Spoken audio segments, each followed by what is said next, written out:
अब कुछ ऐसे लोग हैं जो ये सजेस्ट कर रहे हैं मुक़्तदरा को कि आप ना हाथ बढ़ाएं सुलह का आगे और सबको साथ लेकर चलें।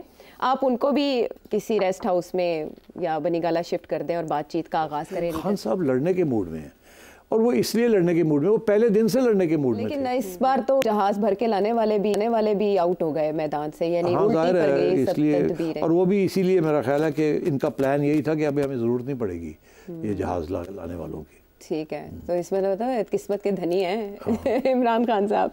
अच्छा, ऐसे में जब ज़्यादा बखेड़ा हो जाए कि आवाज़ें धांधली कितनी उठ रही हैं, तो बिलावल भुट्टो जरदारी साहब ने तो दावत दे दी है कि जिसने जो एहतजाज कर रहे हैं आए हम बैठ के बात कर लेते हैं।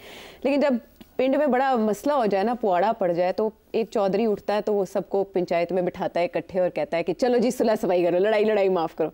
अब कुछ ऐसे लोग हैं जो ये सजेस्ट कर रहे हैं मुक़्तदरा को कि आप ना हाथ बढ़ाएं सुलह का आगे और सबको साथ लेकर चलें।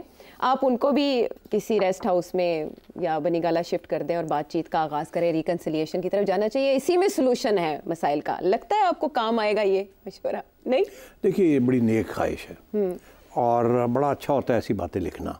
अच्छा। और ऐसी बातें कहना हवा के अंदर, ये आइडियलिज्म।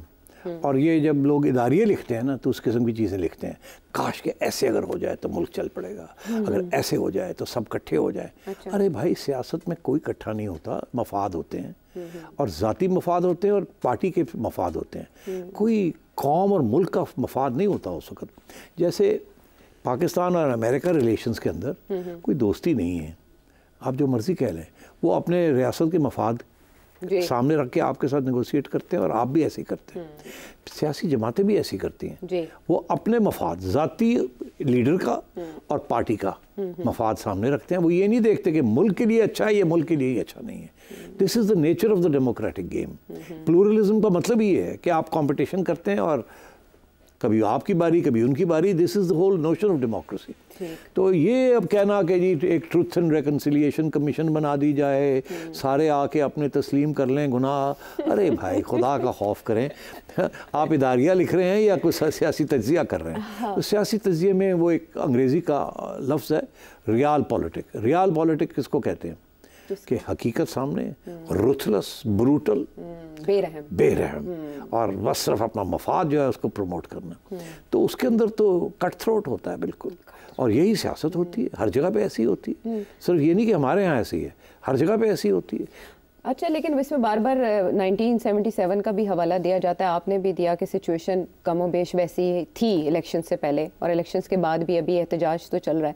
तो तब सारी जो क़यादत थी वो जेलों में बंद थी, फिर से हाला रेस्ट हाउस उन्हें मुंतकिल करके बातचीत का अमल आगे बढ़ाया गया। तो अब भी ऐसे करना चाहिए और सुतेलापन रियासत को ख़त्म कर देना चाहिए और मुक़्तदरा जाके इमरान खान साहब से बात करने की कोशिश कर ले, तो फिर इस तरह से सिचुएशन बदल जाएगी, बेहतर हो जाएगी। अब देखिए ना, जाहिर है अगर ये हो सकता हो तो करना चाहिए और सिचुएशन बेहतर हो जाएगी, मगर हो नहीं सकता। अब क्यों नहीं हो सकता, मैंने अभी आपको एक्सप्लेन किया है कि इसमें अगर ऐसी चीज़ होती है तो फ़ायदा इसमें इमरान खान का होगा, बाकी किसी का नहीं होगा, क्योंकि वो इस वक्त नुकसान में है। तो उनको आप रिहेबिलिटेट करेंगे ना, उसके बगैर तो ये काम आगे नहीं चलेगा। बेसिकली ये होगा, हुकूमत उनको देनी पड़ेगी और फिर वो अपनी शराइत पे आएंगे, जाहिर है, आप जब उनके पास और ये वो साहब हैं जिन्होंने पूरा आपके खिलाफ साजिश की, 5 साल आपको गिराने की कोशिश की, जब आप पार्लियामेंट में भी आए तो आपको जेलों में डालने की कोशिश की, और उनका तो एजेंडा यही है, वन पार्टी रूल। वो तो कहते थे ना ख़त्म करो इन सबको, जेलों में डालो। वो तो अब बात आ गई ना कि बाजवा साहब को भी यही कहा था, और वो खुद कहते हैं कि मैंने कहा था इनको अंदर करो और ख़त्म करो इनको। तो वो वहाँ आके मसला बन गया था। तो Khan sahab is in no mood for reconciliation. अगर उनका ये मूड होता तो अभी तक बहुत सी बातें शुरू हो जाती, और ये अभी तक यहाँ तक बात ना पहुँचती। वो रिकन्सिलिएशन जो है वो बाजवा साहब के साथ ही कर लेते, उस वक्त ही कर लेते और अपनी टर्म पूरी कंप्लीट कर लेते। तो वो तो खान साहब रिकन्साइल करने के लिए तैयार नहीं है। अब जो उन्होंने लोग सेलेक्ट किए हैं जी, आपने देख ही लिया, उधर गंडापुर साहब को ले आए हैं लड़ाई झगड़े करने के लिए। शेर अफजल मरवत साहब इधर शेर अफजल मरवत साहब हर रोज कोई ना कोई, बैरिस्टर अली जफर साहब तो थोड़े चिचा रहे हैं, बेचारे वो दोनों फारग हो जाएंगे। अच्छा? वो एक साहब को तो फारग कर दिया, वो शरीफ आदमी निकले हैं। अब बैरिस्टर साहब भी सोचो में पड़ गए, यार मेरे नाल की होने लगा। तो मेरा ख्याल है वो भी 1-2 दिन की गेम है, वो भी शायद फारग हो जाए, तो फिर कोई और ढूंढेंगे जो कि लड़ाई कर सके। खान साहब लड़ने के मूड में है और वो इसलिए लड़ने के मूड में, वो पहले दिन से लड़ने के मूड में थे, वो तो मानते ही नहीं किसी और को, तो आप उनके साथ बात करेंगे। ये तो ऐसे है जैसे आप इजराइलीज को कहें कि आप ट्रुथ एंड रिकन्सिलिएशन कर लें फ़लस्तीनियों के साथ, और आप और आप उनका फ़लस्तीन उनको दे दें और ये कर दें। जी जी जी, तो ये बिल्कुल उस किस्म की बात है। तो जब ये मामलात हैं तो आगे अपीलों में जा चुके हैं इमरान खान साहब भी, उनकी अहलिया बुशरा बीबी भी तोशाखाना में अपील लेकर जा चुकी हैं। फिर 190 मिलियन पाउंड केस में 27 फरवरी को फर्द जुर्म भी आयद होने जा रही है। मामलात थोड़े लचक की तरफ जाएंगे या अभी मजीद सजाएं? कोई लचक नहीं होगी खान साहब के लिए, इस्टेब्लिशमेंट बिल्कुल नहीं करेगी, उस वक्त तक नहीं करेगी जब तक मजबूर ना हो जाए। अभी बिल्कुल मजबूर नहीं है वो, अभी तो वो अपना उनका सिलसिला चल रहा है, गवर्नमेंट्स बनने जा रही हैं, IMF वापस आ रहा है, तो कोई मजबूरी नहीं है। अच्छा। और पूरा इरादा उनका ये है कि खान साहब को जेल में रखना है और PTI को कुचल के रखना है। और अगर KP में गड़बड़ करने की कोशिश की तो गवर्नर रूल लगा के सख्ती के साथ सबको जेलों में, तो मतलब एजेंडा तो ये है। ठीक है। और ये जो हुकूमतें बन रही हैं इनको ये कहा जाएगा तुसी फिक्र ना करो, असी आप पे हैंडल कर लांगे, खान नूं असी हैंडल करांगे, तुहानूं हैंडल करने की जरूरत नहीं है। तुसी अपना कारोबार करो, सारे जेडे मुश्किल फैसले ने वो करो, जो हम आपको कहते हैं ये करें वो आप करें, मईशत को चलाएं और जो भी करना है वो करें, IMF को लेके आएँ और forget about Imran Khan, we'll deal with Imran Khan. Imran Khan के साथ कोई नरमी नहीं होनी, इस इस्टेब्लिशमेंट में नहीं करनी।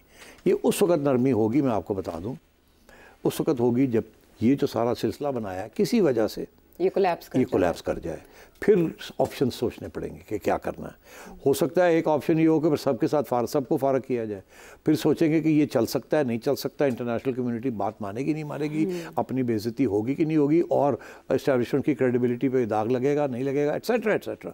और फिर इस्टेब्लिशमेंट के अंदर भी तो प्रेशर्स है ना, अंदर भी तो है ना। इमरान खान का सपोर्ट सिर्फ आवाम में नहीं है, इस्टेब्लिशमेंट के अंदर भी है, जुडिशरी के अंदर भी है, सिविल सर्विस के अंदर भी है।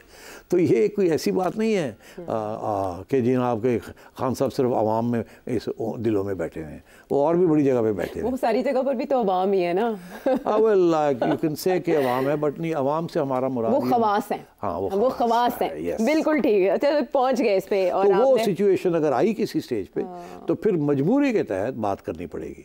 मगर वो मजबूरी अभी नजर नहीं आ रही। वो अभी तो ये सिलसिला चल रहा है ना, लोगों ने फड़ के अंदर करते पे ने, जड़ा गड़बड़ कर देन ले जांदे ने ते सॉफ्टवेयर अपडेट करके बाहर आ जांदे तो अल्लाह। वो चीमा साहब की मिसाल अभी नहीं, मतलब है कि अगर आप और हम भी आगे निकल गए तो हमारा भी सॉफ्टवेयर अपडेट हो जाएगा। चीमा कहेगी मैं चट्टा साहब का सॉफ्टवेयर। अच्छा, उसके ऊपर अभी कोई और डेवलपमेंट नहीं हुई? वो जो आपका एनालिसिस था, हम इंतजार में बैठे कि क्या होगा। हाँ, पता तो चले कि निकला क्या, उससे क्या मिला, या वही जो सेठी साहब का एनालिसिस था वही सच होता दिखाई देगा। इस सारे मामले में जो रूठे और अलग अलग दिखाई दे रहे हैं वो हैं मौलाना साहब, जो पहले आसिफ अली जरदारी साहब और नवाज शरीफ साहब के हमराही रहे हैं, तहरीकों में भी साथ, बल्कि खुद लेकर चलते रहे, शुरू करते रहे हैं।